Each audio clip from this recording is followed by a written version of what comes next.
He told everyone he worked at the World Health Organization, but he never even graduated medical school. He drove to work every day, but never had a job. And when the walls of deception closed in, Jean-Claude Romand made a choice that would shock the world. Instead of facing exposure, he unleashed a storm of blood and fire. His wife, his children, his parents, all gone in a single weekend. This is not just the story of a killer. It's the story of one of the greatest frauds in history, and the darkness that followed when the truth came out. The lie that became a life. It began in the quiet suburbs of France. Jean-Claude Romand was born in 1954, the only child of modest parents who dreamed their boy would achieve greatness. On the surface, Jean-Claude was exactly what every parent could hope for: polite, intelligent, ambitious. But beneath that surface, something darker was forming. An obsession with being admired, respected, and envied. By 1975, Romand had enrolled in medical school in Lyon. For the first year, he kept up with the coursework. But when the second-year exams came, he failed to show up. Instead of admitting defeat, he told his family he had passed. That single lie, small, almost inconsequential at first, became the foundation of his double life. From that moment, Jean-Claude never returned to exams, never became a doctor, and never earned the career he pretended to have. Yet, he let everyone around him believe he had succeeded.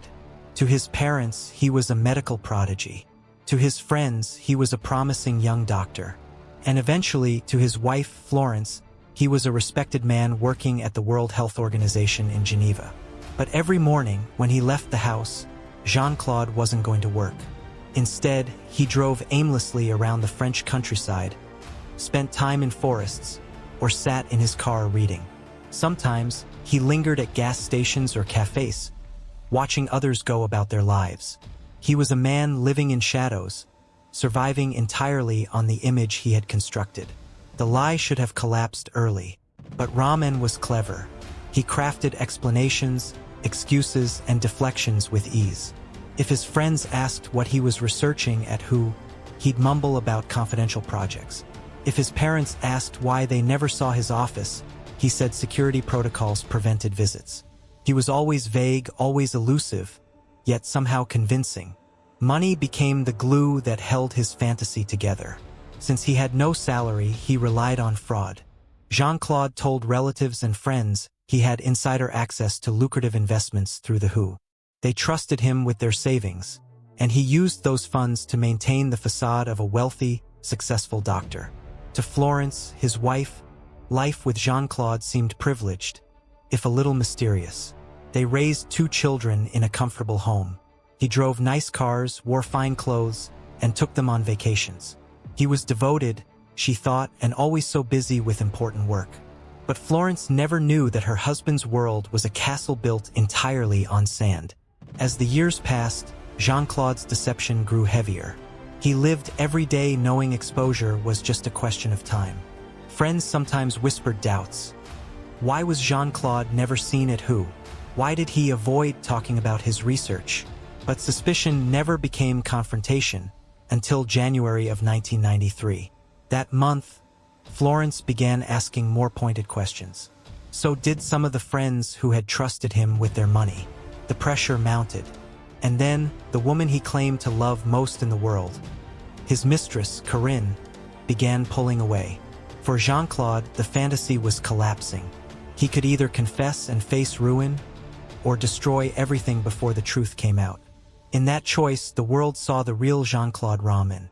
What followed over one horrific weekend in January 1993 would leave France shaken, investigators baffled, and psychologists struggling to explain how a man could build such a life of lies, and then destroy every life around him. By January of 1993, the web Jean-Claude Romand had spun for nearly 2 decades was beginning to tear at the seams. For years, he had navigated suspicion with charm, evasive answers, and a practiced mask of authority. But the cracks were widening, and with them, the danger of exposure grew impossible to ignore. Florence, his wife, had long accepted Jean-Claude's absences, his vague explanations about long hours at the World Health Organization, and his insistence that his work was too confidential to discuss. But lately, her patience had frayed. The bills were mounting. Their bank accounts were strained despite his supposed career at an international health agency. She began questioning, with a sharper tone, how a man of his position could be so frequently unavailable and yet leave them teetering on the edge of financial instability. It wasn't just Florence. Friends who had trusted Jean-Claude with their life savings, believing his promises of safe, high-yield investments tied to his position, were beginning to press for answers. Some needed their money back. Others were no longer satisfied with vague reassurances. For the first time in years, the questions didn't fade away with his usual charm. And then there was Corinne. Corinne was not just a mistress. She was, in Jean-Claude's mind, the woman who validated his illusion. To her, he wasn't a fraud. He was a successful doctor, a brilliant man, someone worthy of admiration. Their affair provided him with both intimacy and the reinforcement that his false identity still held power. But as 1992 turned into 1993, Corinne grew distant. She had her own suspicions, her own doubts. And when Jean-Claude tried to draw her deeper into his fabricated world, she resisted. Her withdrawal felt like betrayal. To a man whose life was built on deception, betrayal was intolerable. The pressure grew unbearable. Jean-Claude knew the day was coming when Florence would demand proof of his career. He knew his friends would want their money back. Money that didn't exist. He knew Corinne might abandon him, taking with her the fragile validation he so desperately needed. He could no longer imagine confessing, facing humiliation, prison, or the total collapse of his carefully crafted image. And so, in those last days before the massacre, Jean-Claude began to plan. It started quietly, a morbid search for tools, a revolver he had once purchased, fuel stored in containers, the items of a man preparing not just for murder but for obliteration. Investigators would later piece together these chilling acquisitions and see them for what they were: the toolkit of annihilation. On the evening of January 9, 1993, Jean-Claude drove aimlessly, as he had done so many mornings for the past 18 years. But this time, the silence in his car wasn't an escape. It was a countdown. He rehearsed the steps, imagined the scenes, weighed the timing. Each scenario ended the same way, not with confession but with eradication. That night, he returned home to Florence and their 2 children. To anyone else, it was an ordinary family evening. Dinner, small talk, the comfort of domestic life. But behind Jean-Claude's smile was a storm of dread and rage.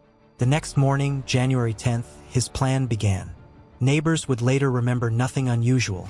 No shouting, no arguments, no warning signs of the terror about to erupt. Yet inside the Romand household, Jean-Claude was unraveling.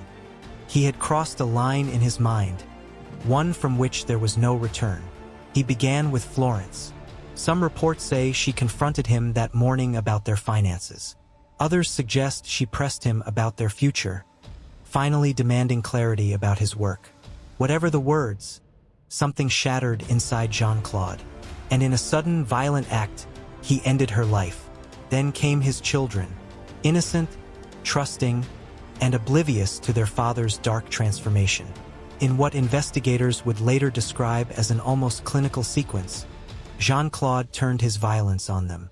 The man they loved, the father who had tucked them in at night, became their executioner.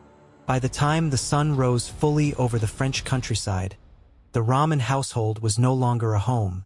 It was a slaughterhouse. But Jean-Claude wasn't finished. He drove to his parents' house, carrying with him the same intent. To outsiders, his visit seemed routine, but within hours, his parents lay dead. Each act of violence wasn't just murder. It was the destruction of evidence, the silencing of every voice that could expose him. By the end of that weekend, Jean-Claude Romand had wiped out nearly every member of his family. His wife, his children, his mother and father, gone. And still, he wasn't done. That same day, he met with Corinne, his mistress. She survived only because she resisted his attempt to lure her into isolation. In her rejection, she narrowly escaped becoming another casualty of his collapsing empire of lies. Jean-Claude returned to his home, doused it in fuel, and set it ablaze. But instead of dying with his family, as perhaps he intended, he survived. Rescued from the inferno, he was rushed to the hospital. There, investigators would begin unwrapping the horrifying truth. When firefighters pulled Jean-Claude Romand from the burning wreckage of his home on January 10, 1993, he was barely conscious. His wife, Florence, and their 2 children lay dead inside. To the outside world, it seemed a tragic domestic fire. Perhaps the father had tried to save his family and failed. Perhaps he was the lone survivor of a catastrophe. But for the investigators who stepped into the ashes, something about the scene felt wrong. The fire hadn't spread naturally. Accelerants were found, splashed deliberately across the floorboards. And the victims, Florence and the children, bore injuries inconsistent with smoke inhalation. They hadn't died from the flames. They had been killed before the fire ever started. This was no accident. This was a cover-up. As detectives began questioning Jean-Claude's acquaintances, the shocking puzzle began to form. They expected to uncover the story of a successful doctor whose life had collapsed under pressure. Instead, they found a void. A man with no career, no credentials, and no reality behind the mask he had worn for 18 years. At the World Health Organization, investigators asked for confirmation of Romand's employment. The response was swift and unequivocal. "We have no record of a Jean-Claude Romand ever working here." That single sentence detonated the fragile narrative he had carried for nearly 2 decades. Neighbors were stunned. Friends were baffled. His parents' acquaintances, who had long admired their son's prestigious career, were left speechless. How could an entire community be deceived so completely? How had a man lived a lie for so long, unchecked and unquestioned? The investigation widened. Bank accounts were scrutinized. Investments traced. Detectives uncovered a chilling reality. Jean-Claude had been living entirely off money stolen from family and friends. He had promised secure investments in Switzerland, claiming his connections gave him access to opportunities unavailable to ordinary investors. In truth, the funds were never invested at all. They simply paid for his home, his car, his doctor's wardrobe, and his ability to maintain the facade. One by one, the names of victims came to light. Not just those he killed, but those he defrauded. Elderly relatives who trusted him with their pensions. Friends who handed over their savings. People who saw him not as a fraud, but as a trusted authority. To many, the betrayal cut deeper than the financial loss. Meanwhile, forensic teams were piecing together the final weekend. Evidence showed Florence had been struck multiple times, likely after confronting Jean-Claude. His children had been attacked in their beds. His parents, killed in their rural home, had no chance to resist. The fire at his own house was staged to erase the truth, but it failed. And still, there was more. Investigators uncovered Romand's double life with Corinne, the mistress he had nearly lured into his deadly spiral. She had survived, but her testimony revealed his desperation in those last hours. He had tried to pull her deeper into his fiction, promising futures that could never exist. She recalled his manipulations, his mood swings, and, most chillingly, his ability to present himself as entirely normal even as his world collapsed around him. When confronted with these revelations, Romand gave little resistance. He admitted the fraud. He admitted the lies. But he clung to one explanation for the murders: desperation.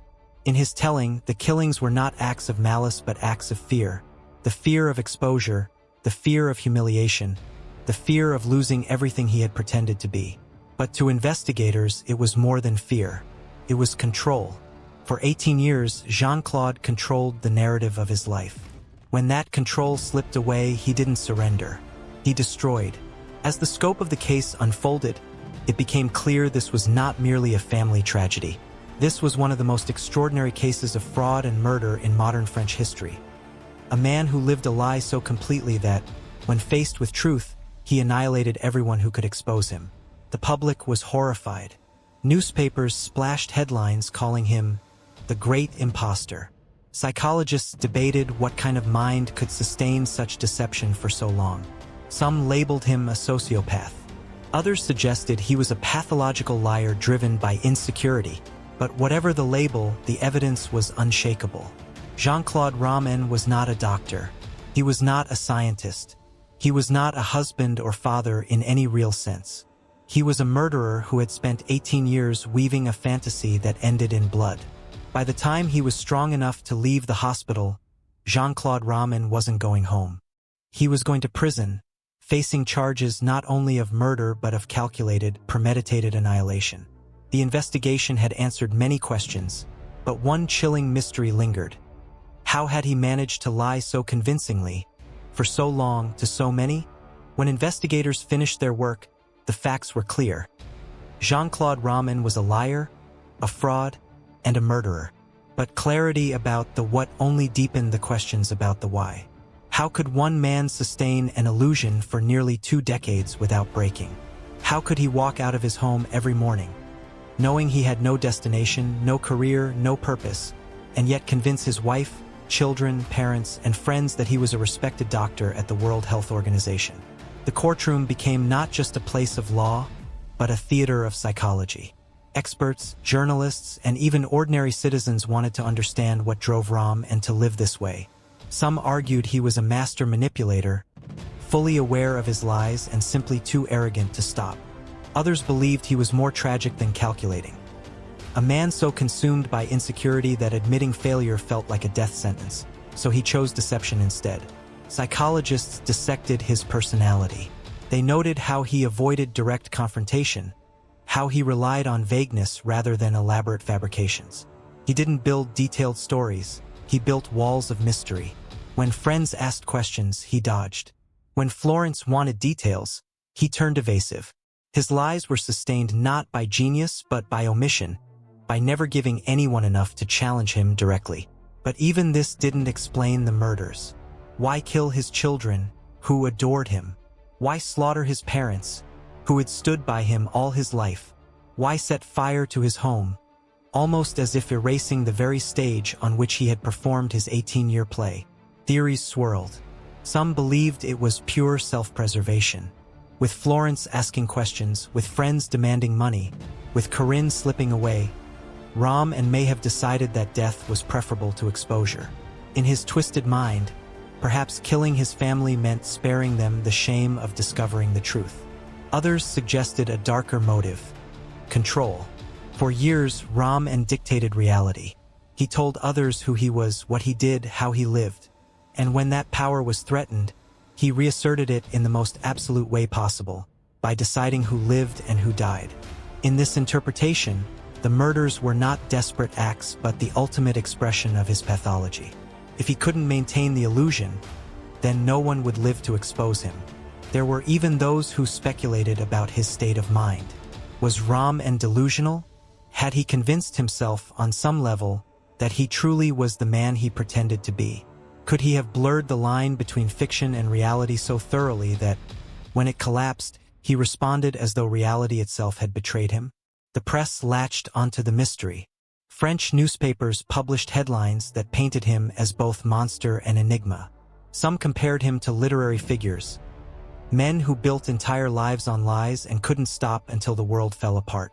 Others saw him as the embodiment of human fragility, a warning of what happens when pride, fear, and deception spiral beyond control. What haunted many, however, was the silence of his victims. Florence, who had quietly endured years of evasion, would never be able to tell the world what she suspected.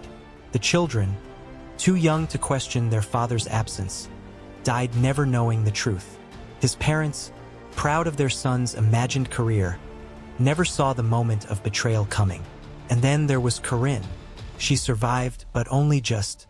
Her testimony offered the closest thing to a window into Romand's unraveling.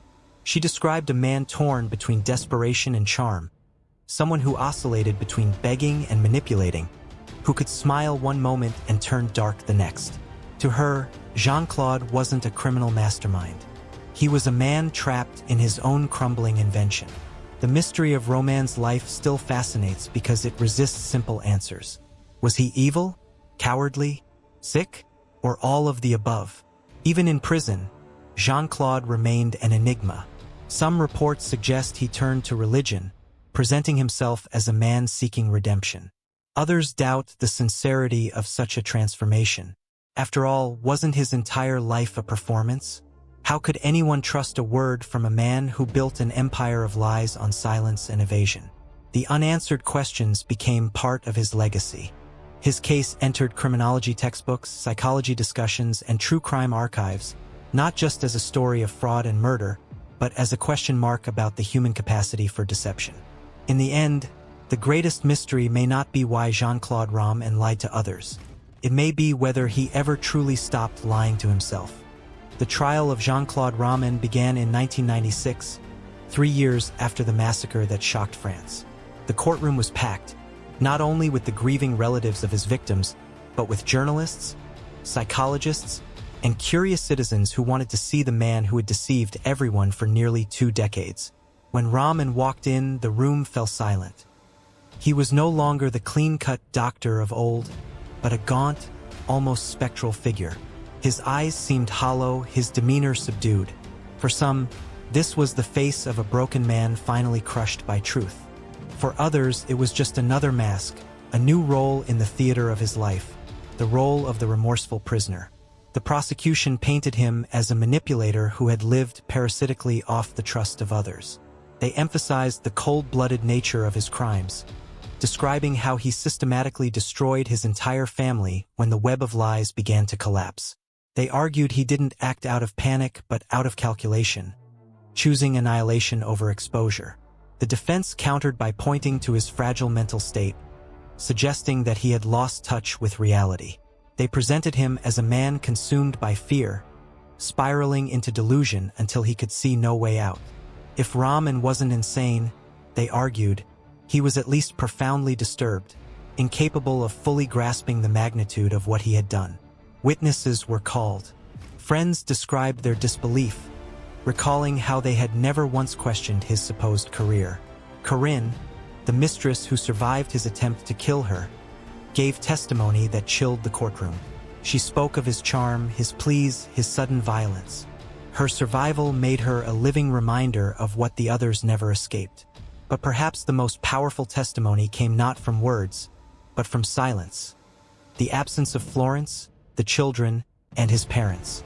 Their deaths hung over the trial like shadows, impossible to ignore, impossible to forgive. When Romand himself took the stand, he was subdued. He admitted his lies. He confessed to the murders. But what unsettled many was his demeanor. He spoke without theatrics, without visible emotion. To some, this suggested genuine remorse. To others, it was simply more performance, a carefully crafted act of humility designed to manipulate sympathy. The jury took little time to decide. Jean-Claude Romand was found guilty of 5 counts of murder and attempted murder. He was sentenced to life in prison, with the possibility of parole only after 22 years. For many, it was justice served. For others, no sentence could balance the scale of what he had taken away. In prison, Romand became an object of continued fascination.